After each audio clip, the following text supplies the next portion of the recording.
이사야서 48장 1절로 11절까지 말씀 같이 한 목소리로 읽습니다. 시작. 야곱의 집이여 이를 들을지어다.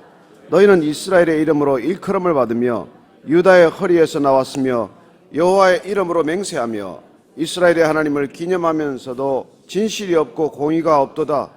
그들은 거룩한 성 출신이라고 스스로 부르며 이스라엘의 하나님을 의지한다 하며 그의 이름이 만군의 여호와라고 하나 내가 예로부터 처음 일들을 알게 하였고 내 입에서 그것들이 나갔으며 또 내가 그것들을 듣게 하였고 내가 호련히 행하여 그 일들이 이루어졌느니라.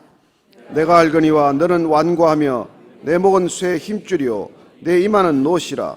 그러므로 내가 이 일을 예로부터 내게 알게 하였고 일이 이루어지기 전에 그것을 내게 듣게 하였느니라. 그것을 내가 듣게 하여 내가 이것을 내 신이 행한 바요 내가 새긴 신상과 부어 만든 신상이 명령한 바라 말하지 못하게 하였느니라. 내가 들었으니 이 모든 것을 보라. 너희가 선전하지 아니하겠느냐. 이제부터 내가 새 일 곧 내가 알지 못하던 은비한 일을 내게 듣게 하노니 이 일들은 지금 창조된 것이요 옛 것이 아니라 오늘 이전에는 내가 듣지 못하였으니 이는 내가 말하기를 내가 이미 알았노라 하지 못하게 하려 함이라.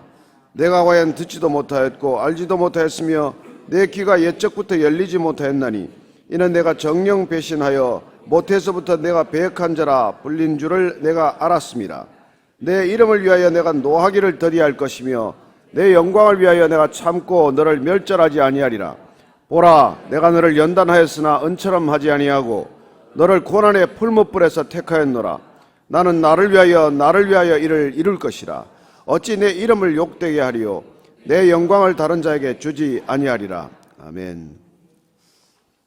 하나님께서 무엇 때문에 우리를 구원하셨는지, 하나님께서 왜 믿는 자들을 끝까지 지키시는지, 또 하나님께서 믿는 자들을 왜 끝까지 넘어지도록 그냥 내버려 두시지 않으시는지 우리는 때로 참 이해하기가 어렵습니다. 용서하고 또 용서하고 돌이키고 또 돌이키시기를 원하는 까닭은 그분의 사랑 때문 아닙니까? 그렇습니다. 우리는 인과 법칙에 익숙합니다. 내가 뿌린 것대로 거두는 것을 우리는 인과 법칙으로 설명을 하지만, 그러나 하나님께서 우리가 뿌린 대로만 거두게 하시지는 않는다는 것입니다. 그걸 은혜라고 하지 않겠습니까? 우리가 뿌린 것은 죽어 마땅한 죄악의 씨앗을 뿌렸지만은 만약에 구원으로 우리가 열매를 거두었다면 그건 인과의 법칙에 어긋나는 것이죠. 내가 이만큼 행동을 했는데 그만한 대가를 얻는 것이야 당연한 일이지만, 내가 일한 바에 삭슬 받는 것이야 당연한 일이지만, 내가 일하지 않았는데도 먹고 산다면 여러분 그건 은혜 아닙니까? 그렇습니다. 사실 우리 인간이 살아가는 건 처음부터 끝까지 은혜로 살아가는 것입니다. 누구는 알고 누구는 모를 따름이죠. 그렇습니다. 이 은혜를 깨닫는 만큼 우리는 감사가 있지만, 그러나 이 은혜가 사라지는 만큼 우리는 감사를 잃어버리는 것이죠. 그리고 감사를 놓치는 만큼 사실 교만한 것이고, 우리가 교만한 만큼 죄에 물들어 있다는 것을 우리는 쉽게 간과합니다. 내가 얼마나 죄인인지는 내가 얼마나 감사를 잃었느냐를 보면 알지 않습니까? 오늘 우리 하나님께서 이스라엘의 집이 결국은 바벨론의 포로로 끌려가는 까닭, 물론 구원해 내시겠지만 바벨론에서 이스라엘 민족이 사라지는 것을 원치 않기 때문에 하나님의 백성들을 그 땅까지 보내셨지만 결국은 다시 예루살렘으로 시온성으로 불러올 것이기 때문에 왜 그들을 부를 수밖에 없는지 그 마음을 애틋한 그런 심정을 우리에게 알려주고 있는 것이죠. 먼저 이스라엘 백성이란 어떤 사람들입니까? 1절 말씀 다시 읽습니다. 시작. 야곱의 집이여 이를 들을지어다. 너희는 이스라엘의 이름으로 일컬음을 받으며 유다의 허리에서 나왔으며 여호와의 이름으로 맹세하며 이스라엘의 하나님을 기념하면서도 진실이 없고 공의가 없도다. 신앙의 가장 큰 문제는 무엇입니까? 안 믿는 게 아니지 않습니까? 믿죠. 우리는 다 믿습니다. 그러나 오늘 보니까 진실이 없고 공의가 없다고 말합니다. 하나님을 믿는데 진실하지 못하고 공의롭지 못하다는 것입니다. 이거야말로 우리가 지금 이 시대 비기독교인들이 기독교를 바라보는 시선 아닙니까? 저들은 예수 그리스도를 믿는다고 하는데도 진실하지 못하다. 진실하지 못하다는 말은 곧 신실하지 않다는 것 아닙니까? 신실하지 않다는 것은 말과 행동이 다르다는 것이죠. 말은 이렇게 하는데 행동은 그 말을 따라가지 못할 때 우리는 진실하지 못하다고 말하는 것이고, 진실하지 못한 사람이 어떻게 신실하겠습니까? 또한 공의도 없다고 말합니다. 공의란 여러분 누군가의 희생 위에서 세워지는 것입니다. 그냥 공의가 이루어지지 않습니다. 이 땅에 어떤 공의도 누군가의 희생 위에서 반드시 세워지게 마련이지만, 공의가 사라졌다는 것은 희생하는 사람이 점점 적어졌다는 것입니다. 가정이, 우리는 사랑만 있는 것을 가정이라고 말하지 않습니다. 그 가정에 사랑과 공의가 다 있는 것이죠. 그러나 가정에 공의가 세워지는 것은 누군가의 희생이 있기 때문입니다. 아버지의 희생이 있건 어머니의 헌신이 있건 자녀의 효심이 있건 어쨌건 그런 끈적끈적한 가족관계가 유지되는 것은 눈에 보이지 않는 말할 수 없는 희생과 헌신이 있다는 것이지만, 우리가 서로 그 희생과 헌신을 인정하지 않으면 가정조차도 소란스러워지는 것이죠. 서로에게 그 정말 존중하면서 그 희생과 헌신을 인정해 줄 때 사실은 우리는 가정의 공의가 이루어지는 것이고, 그리고 그 가정과의 공의와 사랑은 둘이 아니라 하나라는 것을 우리는 알게 되지 않습니까? 근데 오늘날 동일하게 우리 신앙에 가지고 있는 그 연약한 모습을 이스라엘 백성들에게서 동일하게 하나님께서는 지금 책망하고 있는 것이죠. 사실 너희들은 하나님이라고 부르면서도 진실하지 못하고 공의롭지 못하다는 것입니다. 2절입니다. 시작. 그들은 거룩한 성 출신이라고 스스로 부르며 이스라엘의 하나님을 의지한다며 그의 이름이 만군의 여호와라고 하나. 그렇습니다. 그들은 예루살렘 출신이다, 우리는 이스라엘의 하나님을 의지한다 라고 말하지만, 과연 그들이 말하는 대로 하나님을 그렇게 정말 절박하게 의지하고 하나님께 모든 걸 맡겨드리느냐는 것이죠. 우리 신앙의 문제는 하나님을 믿습니다. 제가 십자가를 믿습니다. 구원받은 것을 믿습니다. 그런데 그렇게 믿는다는 고백에도 불구하고 우리는 우리 삶의 모습들은 그 믿음을 증거할 만한 행동들이 없다는 것입니다. 이스라엘 백성들의 문제였고, 그 당시에 가장 이런 문제가 두드러졌던 사람들이 예수님께서 오셨을 때 질책했던 바로 그 종교인들이죠. 결국은 그 모든 것들이 속과 겉이 달랐다는 것입니다. 속과 겉이 다르다는 것, 이게 가장 큰 문제예요. 신앙의 문제는. 그런데 예를 들어서 주님께서 나무랐던 사람들은 그 바로 속과 겉이 다른 사람들이지, 속과 겉이 다르지 않은 사람들은 비록 죄인이라도 주님께서 나무라지 않으셨습니다. 신기하게도 속과 겉이 같은 죄인들은 주님께서 그 집에 가서 놀기도 하고 신방도 하고 같이 식사도 하고 나무라지 않으셨어요. 여러분, 복음서를 통해서 그 점을 우리가 유심히 봐야 합니다. 늘 나무라는 사람들은 스스로 잘 믿는다고 하나 주님 보시기에는 그 속이 시커먼 사람들, 그 사람들을 나무란 것이죠. 한번 찾아보십시다. 우리가 뭐 잘 아시는 대로 마태복음 23장에 얼마나 많은 이게 목록이 나열되어 있습니까? 그러나 우리가 그 중에서 한번 1분만 다시 읽고 지나가겠습니다. 마태복음 23장 25절에서 28절까지 한번 같이 한 목소리로 읽겠습니다. 시작. 화 있을진저 외식하는 서기관들과 바리새인들이여, 잔과 대접의 겉은 깨끗이 하되 그 안에는 탐욕과 방탕으로 가득하게 하는도다. 눈먼 바리새인이여, 너는 먼저 안을 깨끗이 하라. 그리하면 겉도 깨끗하리라. 화 있을진저 외식하는 서기관들과 바리새인들이여, 회칠한 무덤 같으니 겉으로는 아름답게 보이나 그 안에는 죽은 사람의 뼈와 모든 더러운 것이 가득하도다. 이와 같이 너희도 겉으로는 사람에게 옳게 보이되 안으로는 외식과 불법이 가득하도다. 여러분, 주님께서 지금 이 서기관들과 바리새인들이라고 부를 때 얼마나 이들이 그야말로 충격을 받았을지 한번 미루어 상상을 해보시기 바랍니다. 당시 예수님 당시에 유대인들 중에서 가장 신앙이 좋은 사람 두 부류가 바로 이 사람들 아닙니까? 바리새인들은 그렇게 숫자가 많지 않았습니다. 보통 뭐 한 7,000명 안팎이라고 말합니다. 이스라엘 전체에서 가장 신앙 좋은 사람들이 바리새인들이었습니다. 그 중에서도 특별히 서기관들은 성경을 늘 필사하는 사람들입니다. 그 날마다 성경을 필사하는 게 보통 일이 아니지 않습니까? 주일날도 말씀드렸지만은 여호와, 이 한 단어를 기록할 때 여호와가 나오면 한 번 쓰고 붓을 끄고 새 붓을 준비하고 목욕을 하고 또 단어를 새로 기록할 만큼, 그렇게 이 구약 전체에 나오는 6,007번의 여호와를 기록하려면은 최소한도 6,007번 목욕을 해야 했던 정도로 철저한 신앙을 위해서 죽을 만큼 목숨을 걸었는데, 아니 이 사람들한테 하나님께서, 예수님께서 너희들은 회칠한 무덤과 같다고 할 때 이들이 받아서 충격을 한번 상상이 되십니까? 주님이 지금 저한테 오셔가지고 네가 아침에도 설교하고 저녁에도 설교하고 하루 종일 설교하고 다니지만 너는 회칠한 무덤과 같은 놈이다. 속은 시커멓고 겉은 반질반질 해가지고 그러고 다니는구나. 이런 얘기를 한번 들었다고 치십시오. 요새 그 젊은 사람들 하는 말로 멘붕 아닙니까? 어떻게 다리가 후들거려서 다시 이 자리에 설 수가 있겠습니까? 그런 말씀을 지금 계속해서 하고 있는 것이죠. 이게 지금 남한테 하는 얘기냐는 거예요. 안 믿는 사람한테 하는 얘기가 아니지 않습니까? 믿는다는 사람들한테 하는 것이고, 그냥 믿는다는 사람들에게 하는 얘기가 아니잖아요. 스스로 가장 잘 믿는다고 생각하는 사람들한테 하는 말씀 아닙니까? 그래서 신앙이란 스스로 가장 잘 믿는다고 생각하는 사람들이 가장 큰 문제라는 것입니다. 그게 가장 큰 교만의 뿌리라는 거예요. 내 신앙만큼만 해봐라. 나만큼만 좀 믿어들 봐라.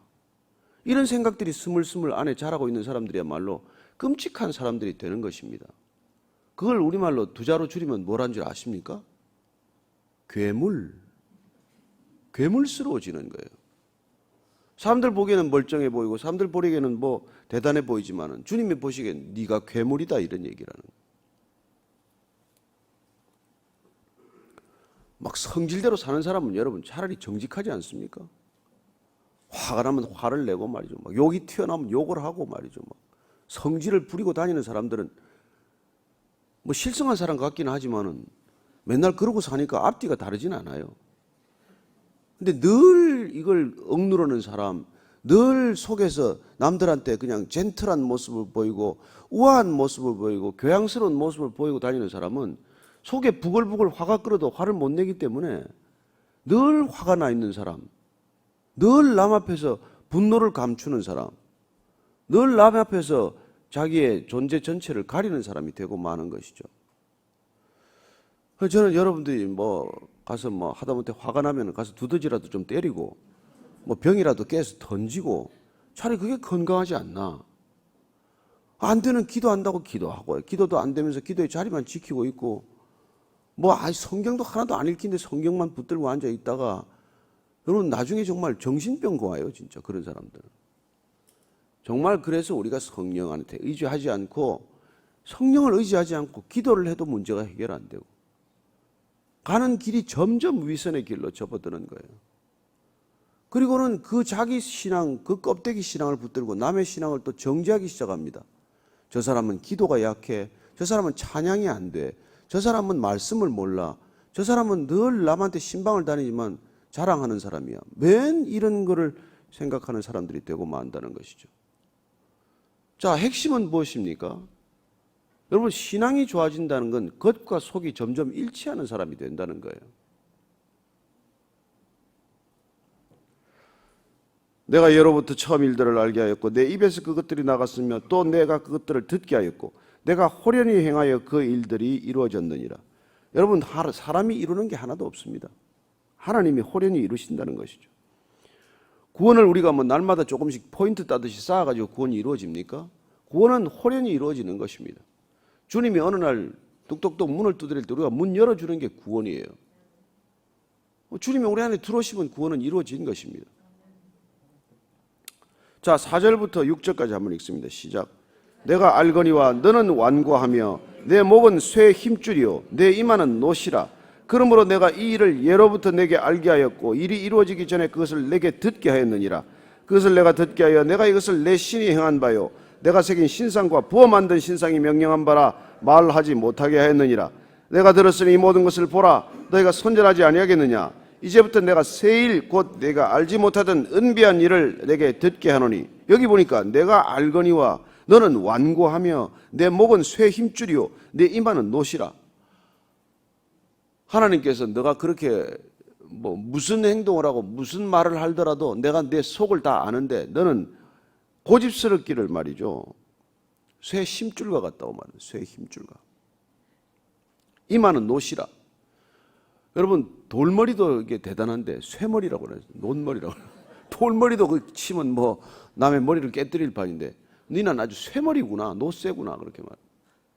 이게 지금 이게 신앙이 좋다는 사람들의 한마디로 이렇게 너는 목이 쇠 심줄과 같고 이마는 놋과 같다는 것이.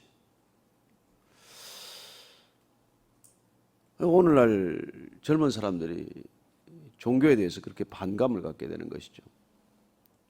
사실 종교는 도덕도 그 윤리도 그 이상도 이하도 아니에요. 그러나 하나님은 도덕이 아니지 않습니까? 도덕이란 인간의 기준이에요. 윤리란 인간의 기준입니다.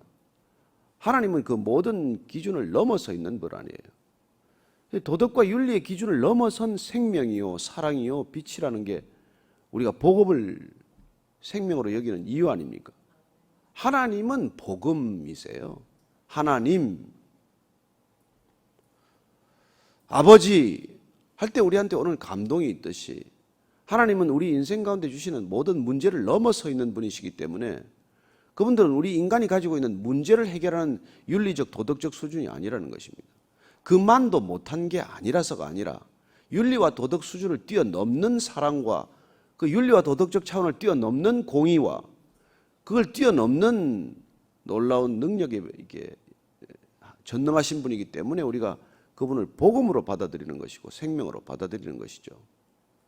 그런데 지금 주님께서는 너희들이 쇠 심줄과 같고 놋머리와 같다는 것은 완전히 그냥 그 윤리와 도덕 사전에 갇혀서 그게 우리를 석화시켰다는 겁니다. 우리를 그냥 생명이 없는 존재처럼 만들어버리고 말았다는 거예요. 생명이 없는 특징이 무엇입니까? 자유함이 없는 것이죠. 생명이라고 하는 그런 신축성, 그런 임기응변성, 그런 것들을 점점 놓쳐버리는 거예요. 모든 걸 율법 안에 가두어서 그 틀 안에 가는 것입니다. 그래서 교회가 제도 안에 갇히면 이미 교회가 아니라는 것이죠. 교회에 최소한의 제도가 필요한 건 사실이지만 교회가 제도 속에 갇혀버리면 이미 교회의 생명력, 교회의 운동력, 교회의 그런 본질적인 사랑과 공의를 잃어버리게 되는 것입니다. 여러분 가정이 틀에 갇히면 어떻게 됩니까? 옛날에 우리가 유교적 가정이라는 게 왜 무섭습니까? 그냥 가정이라는 틀에 갇혀서 말이죠.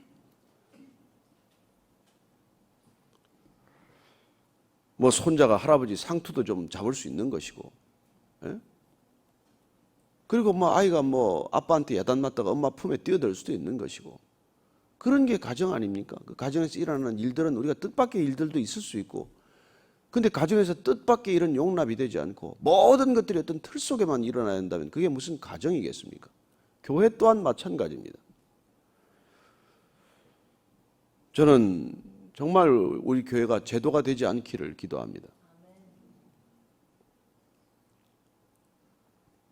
자, 7절 읽습니다. 시작. 이 일들은 지금 창조된 것이요 옛 것이 아니라 오늘 이전에는 내가 듣지 못하였으니 이는 내가 말하기를 내가 이미 알았노라 하지 못하게 하려 함이라. 하나님께서는 과거에 갇히지 않습니다. 하나님께서는 새 일을 행하시는 분이십니다. 하나님은 무한한 창조력을 가지고 계십니다. 그래서 하나님께서는 이전에 내가 듣지 못했던 것, 내가 이미 알았다 이런 말을 하지 못하게 하는 것이죠. 하나님은 우리 생각과 경험의 폭에 갇히지 않는다는 것입니다. 하나님은 늘 새 일을 준비하고 계십니다. 저는 우리가 나이 들어가지만 늘 새 일을 꿈꿀 수 있게 되기를 바랍니다. 하나님과 함께 갈 때 우리는 이미 알던 것에 의존하지 않는다는 것이죠. 그래서 저는 늘 부담스럽습니다. 이게 설교를 몇 년 여러분이 듣다 보면 저 얘기다 하면 저게 나올 텐데, 저 예화다 하면 또 이 얘기가 나올 텐데, 그래서 주님께서 3년 설교하고 가신 겁니다. 내가 들은 것을 다 말하였노라. 안 그랬었어요? 3년 얘기했는데 뭘 더 할 게 있어요? 제가 5년 설교했는데 더 뭘 더 하겠습니까? 새로운 얘기하면 이상하죠. 그래서 주님을 여러분들이 만나야 그분이 새 일을 행하시고 그분이 새로운 생각을 주시고 그분이 새로운 능력을 주시는 것이지, 저는 여러분들한테 더 줄 게 없어요. 뭔 설교를 5년 반씩 했는데 더 할 게 있습니까? 없으니까 맨날 남의 책에서 가져와야 되고 무슨 뭐 남의 얘기나 맨날 하는 것이죠. 근데 제가 여러분들한테 하고 싶은 얘기는 성경 얘기지, 뭐 세상 얘기 여러분들이 더 잘하는 것이고, 책이야 여러분들이 더 많이 보지 않겠습니까? 각각 전문 분야의 책을. 여러분들이 정말 이 성경을 의지하고 정말 여러분들이 성령을 의지해야, 그래야 새로운 일을 행하시는 주님을 경험하는 것이죠. 안 그러면 목사의 경험에 갇혀요. 저는 여러분들이 그렇게 되지 않기를 바랍니다. 성령이 오셔서 새로운 일을 꿈꾸게 하시고 새로운 능력이 샘솟는 걸 경험하시고, 저한테 하면 실망할 거예요. 자, 8절 9절 읽습니다. 시작. 내가 과연 듣지도 못하고 알지도 못하였으며 내 귀가 옛적부터 열리지 못하였나니 이는 내가 정령 배신하여 모태에서부터 내가 배역한 자라 불린 줄을 내가 알았습니다. 내 이름을 위하여 내가 노하기를 더디할 것이며 내 영광을 위하여 내가 참고 너를 멸절하지 아니하리라. 얼마나 이게 위로가 되는 말씀입니까? 하나님께서는 하나님의 이름을 위하여 노하기를 더디하시고 하나님의 영광을 위하여 참으시고 하나님의 영광을 위하여 우리를 멸절하지 않으신다는 것입니다. 비록 바벨론까지 아수르까지 가더라도 멸절하지 않는다는 것입니다. 끊어버리지 않는 것, 아주 뿌리째 뽑아버리지는 않는다는 것입니다. 저는 하나님께서 우리가 한 행동대로 갚으셨다면 뿌리가 뽑아져서 이 땅에서 존재하지 않아야 하겠지만, 그러나 우리가 하는 대로 다 보응하지 않으시고 하나님께서 우리를 끝까지 그 이름을 위하여 남겨두신 줄로 믿으시기 바랍니다. 하나님의 이름, 그 이름을 부르는 사람, 셋으로부터 시작된 하나님의 이름을 부르는 족속, 그 족속들이 하나님의 이름 때문에 지금까지 존재하고 있다는 것입니다. 얼마나 감사한 일입니까? 우리의 하는 행동의 근거에서라면 우리는 이미 이 땅에 끊어졌어야 마땅하지만 우리의 행동 때문이 아니라 하나님의 이름 때문에. 그래서 다윗이 노래하기를 주의 이름 때문에, 주의 이름을 위하여 우리를 의의 길로 인도한다는 것이죠. 본인은 의로운 길을 가지 않았습니다. 의로운 길을 갈 수 없는 인간이었습니다. 얼마나 많은 죄악을 저질렀습니까? 그러나 내가 다윗의 가문에 위가 끊어지지 않겠다 약속하신 까닭은 무엇입니까? 하나님의 이름을 위하여, 하나님의 뜻을 위하여, 하나님의 나라를 위하여 우리를 끝까지 붙들어 주신다는 것입니다. 하나님이 우리를 붙들고 계신다는 것이 구원이지, 내가 하나님을 꼭 붙들고 있다는 게 사실은 구원의 능력이 아닌 것이죠. 내가 하나님을 꼭 붙드는 건 믿음이라고 하고 하나님이 우리를 붙드시는 건 은혜라고 하는 것입니다. 은혜로 구원받는 것입니다. 믿음을 통하여 받을 뿐입니다. 10절 11절입니다. 시작. 보라, 내가 너를 연단하였으나 은처럼하지 아니하고 너를 고난의 불못불에서 택하였노라. 나는 나를 위하여 이를 이룰 것이라. 어찌 내 이름을 욕되게 하리요 내 영광을 다른 자에게 주지 아니하리라. 아멘. 하나님께서 나를 위하여 모든 것을 이루신다고 약속하십니다. 구원은 하나님이 하나님을 위하여, 하나님의 이름을 위하여 이루시는 하나님의 일입니다. 우리가 할 수 있는 일이 아니에요. 우리는 구원의 통로가 될 수 있지만, 그러나 궁극적으로 구원하시는 분은 하나님 한 분이십니다. 저희들이 정말 주일마다 한두 번씩 영접 기도도 하고 또 우리가 찾아가서 세례도 베풀고 하지만 저희들은 구원의 통로일 뿐이고 궁극적으로 모든 일을 이루시는 분은 하나님 한 분이십니다. 하나님 당신 자신이 그 이름을 위하여 나를 위하여라고 말씀하는 게 얼마나 안심이 되는지 모르겠습니다. 우리 자신을 위하여라면 어떤 것도 이 구원이 이루어지지 않겠지만, 구원은 전파되지 않고 우리에서 끊어지겠지만, 하나님께서 그 이름을 위하여, 하나님을 위하여 계속해서 이 일이 하나님 오실 때까지 계속될 것을 믿습니다. 우리가 그 통로 되기를 주저하지 마십시다. 하나님께서 우리가 쓰신다고 할 때 내어드리기를 주저하지 마십시다. 하나님 제발 써주십시오. 오늘도 그렇게 고백하고 시작하는 하루가 되기를 축복합니다. 네, 기도할 때 하나님 오늘 저를 어떻게 쓰시겠습니까? 한번 기대하고 소망하는 마음으로 같이 기도하겠습니다. 하나님 아버지, 저희 모두를 사용하여 주옵소서. 하나님께서 이름을 위하여 우리를 부르셨고 그 이름을 위하여 오늘도 우리를 의의 길로 인도하실 줄로 믿습니다. 걸어가는 걸음걸음이 기쁨의 걸음, 자유의 걸음, 능력의 걸음 되게 하사 하나님 어디를 가든지 아버지의 이름이 드러나게 하여 주옵소서. 아버지의 뜻이 드러나게 하여 주옵소서. 하늘에서 이루어진 것 같이 그 뜻 이 땅 가운데서 이루어질 때 하나님 나라가 임할 줄로 믿습니다. 하나님, 주님께서 이 땅에 오셔서 회개하라, 하나님 나라가 가까웠다라고 말씀하실 때 하나님 나라가 이미 임하였는데 우리가 하나님 나라로 쑥 들어가면 될 것을 주저주저하고 거부하고 하나님은 없다, 그렇게 하나님께 패역한 백성들 되고 말았습니다.